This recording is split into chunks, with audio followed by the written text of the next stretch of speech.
Hello and welcome my dear students to my channel education world. আজকে আমি তোমাদের জন্য ক্লাস 12-এ থার্ড সেমিস্টারের ইংলিশে যে ফার্স্ট প্রোজ অর্থাৎ the night train at Deoli written by Ruskin Bond এই গল্পটি আছে। এই গল্পটির আমি লাইন বাই লাইন অর্থ পড়ে শোনাবো। এটি একটি সুন্দর প্রেমের গল্প। তবে প্রথমে তোমাদের বলে রাখি, থার্ড সেমিস্টারে ইংলিশে 40টি কোয়েশ্চেন্স থাকবে। প্রোজ আর ভার্স অর্থাৎ কবিতাগুলির মধ্যে কোনো অথবা থাকবে না, তাই সবই তোমাদের পড়তে হবে। আমি আমার চ্যানেলে শর্ট ভিডিওতে ইংলিশের সিলেবাস আপলোড করেছি, তোমরা অনেকে দেখেছো, যারা দেখোনি তারা দেখে নিও। আর গল্পটি প্রত্যেকটি পার্টের থেকে ইম্পর্ট্যান্ট এমসিকিউ ভিডিও শেষে আপলোড করেছি, তোমরা অবশ্যই দেখে নিও। এই গল্পটির লেখক রাস্কিন বন্ড, তিনি একজন অ্যাংলো ইন্ডিয়ান অথার। তিনি অনেক ছোট গল্প উপন্যাস লিখেছেন। এখন আমরা গল্পের একটু বিষয়বস্তু জেনে নেব। The night train at Deoli গল্পটির প্রোটাগনিস্ট অর্থাৎ প্রধান চরিত্রে রয়েছে একটি 18 বছরের ছেলে, যে কলেজে পড়ে। সে গরমের ছুটিতে প্রায় 2 মাসের জন্য দেহরা অর্থাৎ দেরাদুনে তার ঠাকুমার বাড়িতে যায়। এই দেরাদুনে যাওয়ার পথে দেউলি বলে একটি স্টেশন পড়ে, যে স্টেশনে রাত্রেবেলা ছেলেটি একটি মেয়েকে বেতের ঝুড়ি বিক্রি করতে দেখেছিল এবং এই মেয়েটিকে দেখেই ছেলেটির মনে প্রেম জাগে। আর কিছু বলছি না, বাকিটা গল্প বলে তোমরা জানতে পারবে। চলো তাহলে আমরা পড়া শুরু করি। The night train at Deoli, লিখেছেন রাস্কিন বন্ড। দেউলিতে রাতের ট্রেন। When I was at college, I used to spend my summer vacations in Dehra at my grandmother's place. অর্থাৎ এখানে বলছে, যখন আমি কলেজে পড়ি, I use to spend my summer vacations in Dehra at my grandmother's place. Dehra অর্থাৎ এখন যেটা দেরাদুন, এই দেরাদুনে আমার ঠাকুমার বাড়িতে আমি আমার গরমের ছুটি কাটাতাম। আই ইউজড টু স্পেন্ড অর্থাৎ অতীতকালের অভ্যাসগত কাজ বোঝানোর জন্য ইউজড কথাটা ব্যবহার করা হয়। I would leave the plains early in May and return late in July. অর্থাৎ এখানে বলছে I would leave the plains, মানে কি আমি সমতল জায়গাটা যেখানে কি ওই ছেলেটি ছিল কথক বা থাকতো, মে মাসে সেই জায়গাটা ছেড়ে সে কী করতো, and return late in July, অর্থাৎ ওর যে ঠাকুমার বাড়িতে ও যেত সেখান থেকে ও জুলাই মাসের শেষের দিকে ফিরত। মোটামুটি 2 মাসের মতন ও ওখানে কাটাতো। Deoli was a small station about 30 miles from Dehra, অর্থাৎ দেহরা মানে দেরাদুনের থেকে 30 মাইল আগে এই দেউলি বলে একটি ছোট স্টেশন ছিল। It marked the beginning of the heavy jungles of the Indian Terai, অর্থাৎ এই যে দেউলি যে জায়গাটা, সেই জায়গাটা থেকে কিন্তু শুরু হচ্ছে, বিগিনিং মানে শুরু হচ্ছে, of the heavy jungles of the Indian তারাই। ভারতে যে তরাই অঞ্চল আছে, সেই তরাই অঞ্চল মানে জানো স্যাঁতস্যাঁতে বনভূমি এলাকা, সেখানেরই কিন্তু জঙ্গল, গভীর জঙ্গল শুরু হচ্ছে এই দেউলি জায়গাটি থেকে। The train would reach Deoli at about 5 in the morning, when the station would be dimly lit with electric bulbs and oil lamps. অর্থাৎ এখানে বলছে ট্রেনটি যখন দেউলিতে পৌঁছতো at about 5 in the morning, প্রায় ভোর 5টার সময়, সেই সময়টা ছিল ভোর 5টা। When the station would be dimly lit, তখন স্টেশন ডিমলি লিট অর্থাৎ খুব মানে অল্প আলোয় আলোকিত থাকতো, উইথ ইলেকট্রিক বাল্বস, যেখানে ছিল বৈদ্যুতিক বাতি, অ্যান্ড অয়েল ল্যাম্পস মানে ওই তেলের প্রদীপ, এই দুটো জিনিসেই কিন্তু স্টেশনটা আলোকিত থাকতো, মানে বোঝা যাচ্ছে যে সেরকম আলো ছিল না। And the jungle across the railway tracks would just be visible in the faint light of dawn, এবং এই যে জঙ্গল across the railway tracks, rail line ধরে যে আশেপাশে যে জঙ্গলগুলো ছিল would just be visible in the faint light of dawn, অর্থাৎ ভোরের আবছা আলোয় দেখা যেত ওই পাশের জঙ্গলগুলো। Deoli had only lone platform, an office for the station master and a waiting room. দেউলিতে শুধুমাত্র ছিল প্ল্যাটফর্ম তো ছিল, একটা অফিস ছিল ফর দ্য স্টেশন মাস্টারের জন্য একটা অফিস ছিল, অ্যান্ড আ ওয়েটিং রুম, এবং অপেক্ষা করার যে ঘর সেই ঘরও ছিল। The platform boasted a tea stall, a fruit vendor, and a few stray dogs, not much else.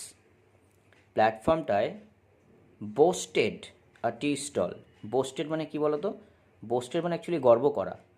এখানে সরল অর্থে এটা বোঝাচ্ছে যে প্ল্যাটফর্মে বলার মতন ছিল আ টি স্টল মানে একটা চায়ের দোকান ছিল, আ ফ্রুট ভেন্ডর মানে ফলওয়ালা ছিল যে ফল বিক্রি করতো, অ্যান্ড আ ফিউ স্ট্রে ডগস কিছু রাস্তার যে কুকুর সেগুলো ওখানে থাকতো।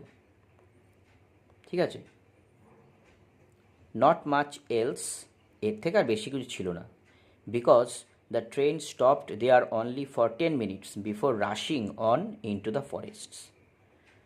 কারণ ট্রেন ওখানে মাত্র 10 মিনিট দাঁড়াতো, before rushing on into the forests, জঙ্গলের দিকে চলে যাওয়ার আগে মাত্র 10 মিনিট ট্রেন ওই স্টেশনে দাঁড়াতো। আচ্ছা, why it stopped at Deoli I don't know, আমি জানতাম না যে এটা ট্রেনটা দেউলিতে কেন থামতো। নাথিং এভার হ্যাপেন্ড দেয়ার, অর্থাৎ সেখানে কিছুই হতো না। কেন? Nobody got off the train, কেউই ট্রেন থেকে নামতো না, অ্যান্ড নোবডি গট ইন, কেউই ট্রেনে উঠতো না। তো সেই জন্য বলছে এখানে সেরকম কিছুই এখানে কখনো হতো না, অর্থাৎ না কেউ উঠতো না কেউ নামতো। তাই এখানে ওই ছেলেটি যে গল্পকথক সে কিন্তু বলছে যে বুঝতো না সে যে কেন দেউলিতে ট্রেনটি 10 মিনিটের জন্য দাঁড়ায়। There were never any coolies on the platform, প্ল্যাটফর্মে কিন্তু কখনো কোনো কুলি থাকতো না, লোকজনের ওঠানামা হয় না, কুলি তো থাকবেই না। But the train would halt there a full 10 minutes, কিন্তু 10 মিনিট ট্রেনটি কিন্তু ওই স্টেশনে দাঁড়াতো, হল্ট মানে দাঁড়ানো। And then a bell would sound, তারপরে তো ঘন্টার ধ্বনি বাজতো মানে ট্রেন ছাড়ার। The guard would blow his whistle, এরপরে গার্ড মানে যে প্রহরী সে কি বাঁশি বাজাতো।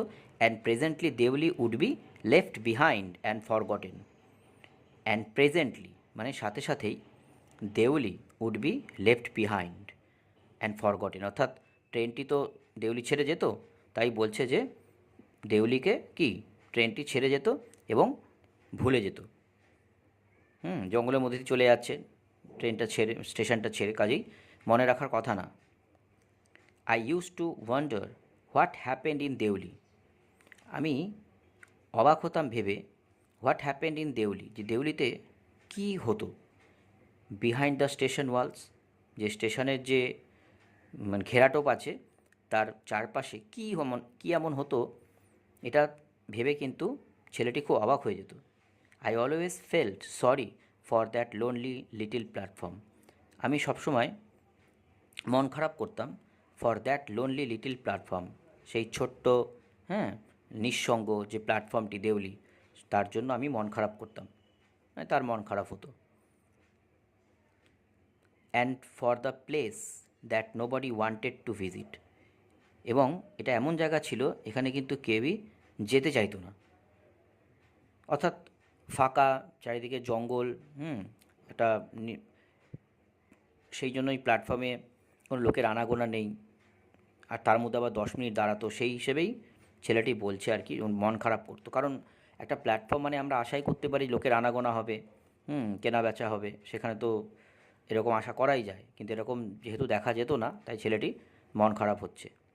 I decided that one day I would get off the train at Deoli, আমি তাই স্থির করলাম যে একদিন আই উড গেট অফ আমি নামবো দ্য ট্রেন অ্যাট দেউলি, দেউলিতে ট্রেন থেকে আমি নামবো, and spend the day there, এবং একদিন কাটাবো just to please the town, শুধুমাত্র শহরটাকে খুশি করার জন্য। অর্থাৎ এরকম কেন বলছে? ও মনে করছে যে ওখানে তো সেরকম কোনো লোকজন নেই, সেখানে ও নামবে, হ্যাঁ, যাত্রী হিসেবে, এবং চারিদিকে ঘুরবে। অর্থাৎ এক্ষেত্রে ও মনে করছে শহর যেন ওকে দেখে আনন্দিত হবে, তাই ওই কথাটা বলছে। I was 18 visiting my grandmother. বলছে আমার বয়স তখন 18 ছিল, আমি যখন ঠাকুর বাড়িতে আমি আর কি যাচ্ছি।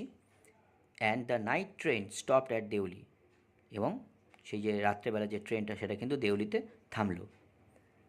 A girl came down the platform selling baskets. একটি মেয়ে প্ল্যাটফর্মে এলো ঝুড়ি বিক্রি করতে। হ্যাঁ, সেলিং বাস্কেটস, বাস্কেটস মানে ঝুড়ি। আমি এই গল্পের কিছু কিছু ছবি তোমাদের দিয়ে দিচ্ছি, তোমরা দেখলে বুঝতে পারবে, ঠিক আছে? It was a cold morning and the girl had a shawl thrown across her shoulders. বলছে শীতের সকাল, and the girl had a shawl thrown across her shoulders, অর্থাৎ ওর গায়ে চাদর জড়ানো ছিল মেয়েটির। Her feet were bare and her clothes were old. ছেলেটি দেখলো যে মেয়েটির পায়ে জুতো নেই, বেয়ার মানে জানো যে ফাঁকা বা শূন্য, and her clothes were old, এবং ছেলেটি এটাও লক্ষ্য করলো যে মেয়েটির জামা কাপড় পুরনো। But she was a young girl, কিন্তু মেয়েটির বয়স ছিল কম। Walking gracefully and with dignity, যে খুব ভালোভাবে শান্তভাবে হাঁটছিল, অ্যান্ড উইথ ডিগনিটি, এবং সম্মানের সাথে। অর্থাৎ এখানে ছেলেটি বুঝতে পারলো যে মেয়েটির পায়ে জুতো নেই, জামা কাপড় নোংরা হতেই পারে, কিন্তু মেয়েটি তার সম্মান রেখে সব কিছু করছে, এবং সেই অবস্থাতেই ছেলেটি তাকে দেখলো যে ওই ঝুড়ি বিক্রি করছে। When she came to my window she stopped. অর্থাৎ ওই যে মেয়েটি যে বেতের বাক্স ঝুড়ি এগুলো বিক্রি করতে এসেছিলো, ও যখন আমার জানলার সামনে, মানে কথক অর্থাৎ ছেলেটি যে ট্রেনের যে কামরায় জানলা ধারে বসেছিল সেদিকটা যখন ও এলো মেয়েটি, শি স্টপড, এসে মেয়েটি দাঁড়ালো। She saw that I was looking at her intently, but at first she pretended not to notice. অর্থাৎ এখানে বলছে she saw that I was looking at her intently, যে মেয়েটা দেখলো যে আমি তাকে খুব একাগ্র চিত্তে দেখছি, ইনটেন্টলি অর্থাৎ মানে মন দিয়ে প্রাণ ভরে দেখছি মেয়েটার দিকে। But at first she pretended not to notice, কিন্তু ও প্রথমে এমন ভান করলো যেন ও আমাকে দেখেনি। অর্থাৎ এটা আমরা সবাই জানি, একটি ছেলে একটি মেয়েকে আর কি যখন দেখে, মেয়েটি কিন্তু প্রথমে দেখার মানে দেখেও না দেখার ভান করে, সেরকম একটু কিছু এখানে ঘটছে। অর্থাৎ মেয়েটি লজ্জা হয়তো পাচ্ছে। She had a pale skin set off by shiny black hair. অর্থাৎ এখানে মেয়েটির যে ত্বক, গায়ের চামড়া ফ্যাকাশে ছিল, set off by shiny black hair, হ্যাঁ, ওর চুল খুব উজ্জ্বল চকচকে এবং কালো ছিল। অ্যান্ড ডার্ক ট্রাভেলড আইস, এবং গাঢ় কোনো চিন্তায় মগ্ন, দুশ্চিন্তা রয়েছে, হ্যাঁ, বা কোনো সমস্যায় রয়েছে এরকম তার চোখ দেখে বোঝা যাচ্ছে, এটা ছেলেটি উপলব্ধি করলো। Travelled eyes, and then those eyes searching and eloquent met mine. এরপর ওখানে বলা হচ্ছে যে এই যে চোখগুলো যেন কিছু একটা খুঁজছিল, সার্চিং অ্যান্ড এলোকোয়েন্ট। এলোকোয়েন্ট মানে কী বলো তো, যে কথা বলতে খুব আর কি পটু, যেটাকে বলা হয় বাকপটু। এরকম মানে কথক আর কি, ওর মেয়েটির চোখ দেখে বুঝলো মেয়েটি মনে হচ্ছে কিছু খুঁজছে। অ্যান্ড এলোকোয়েন্ট, যেন মানে মানে ও চোখের ভাষা যেন ছেলেটি বুঝতে পারছে, অর্থাৎ মেয়েটি যেন তার চোখ দিয়ে কিছু বলার চেষ্টা করছে। এই যে বলছে না, যেমন ট্রাভেলড আইজ, হ্যাঁ, মানে কোনো সমস্যায় বা চিন্তায় বা দুঃখে রয়েছে, এরকম তার মানে চোখ এরকম রয়েছে। অর্থাৎ এই দেখে ছেলেটি আন্দাজ করে আর কি বলছে। সেই অবস্থায় মেট মাইন মানে ওর সঙ্গে, অর্থাৎ ছেলেটির সঙ্গে দেখা হলো, মুখোমুখি। এরপর দেখো কি বলছে, she stood by my window for some time and neither of us said anything. বলছে ও আমার জানলার ধারে দাঁড়িয়ে রইল ফর সাম টাইম, কিছুক্ষণের জন্য, and neither of us said anything, আমরা কিছু বললাম না, মানে আমিও কিছু বললাম না, অর্থাৎ এই কথক যে ছেলেটি সেও কিছু বললো না, মেয়েটিও কিছু বললো না।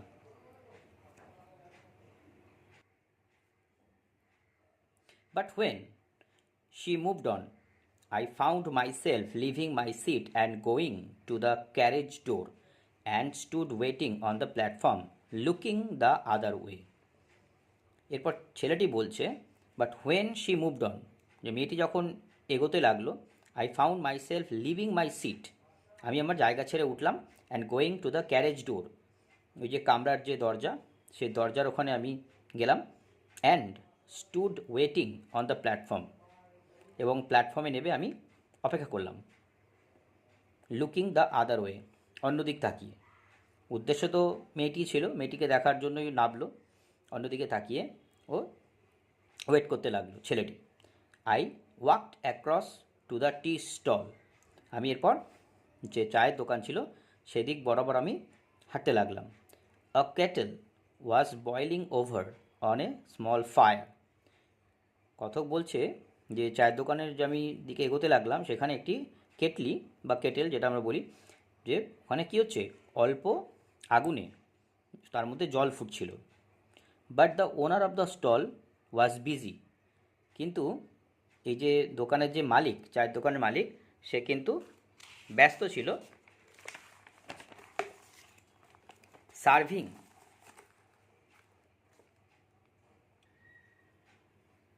Serving tea somewhere on the train, ওই ট্রেনের অন্য কোথাও হয়তো মালিকটি চা দিতে গেছিল। The girl followed me behind the stall, মেয়েটি কিন্তু ওই চায়ের দোকানের পিছন বরাবর আমাকে অনুসরণ করে এলো। Do you want to buy a basket, she আক্সড, মেয়েটি জিজ্ঞেস করলো আমাকে, তুমি কি একটা ঝুড়ি কিনবে? They are very strong, made of the finest cane, মেয়েটি বলছে এই ঝুড়িগুলো কিন্তু খুব শক্তপোক্ত এবং এগুলো সবচেয়ে ভালো বেত দিয়ে তৈরি। তো এত অবধি আমাদের ফার্স্ট পার্টটা রইল, হ্যাঁ, সেকেন্ড পার্ট আমি তাড়াতাড়ি নিয়ে আসছি। আর ভিডিওটি যদি ভালো লাগে, তোমরা যদি মোটামুটি বুঝতে পারো, আমাকে কমেন্ট করে জানিও। আর অবশ্যই অবশ্যই জানিও যে কোথায় তোমাদের প্রবলেম হচ্ছে, সেই জায়গাগুলো আমি আরও ভালো করে বলে দেওয়ার চেষ্টা করব। কমেন্ট সেকশানে আমাদের জন্য জানাতে হবে আমাকে। আর ভিডিওটি ভালো লাগলে অবশ্যই লাইক করতে বলবো, আর শেয়ার তো অবশ্যই করবে। আমি আরও ভালো ভিডিও আনার চেষ্টা করব শুধু তোমাদের জন্য, তোমাদের সফলতা আমার লক্ষ্য। Thank you for watching.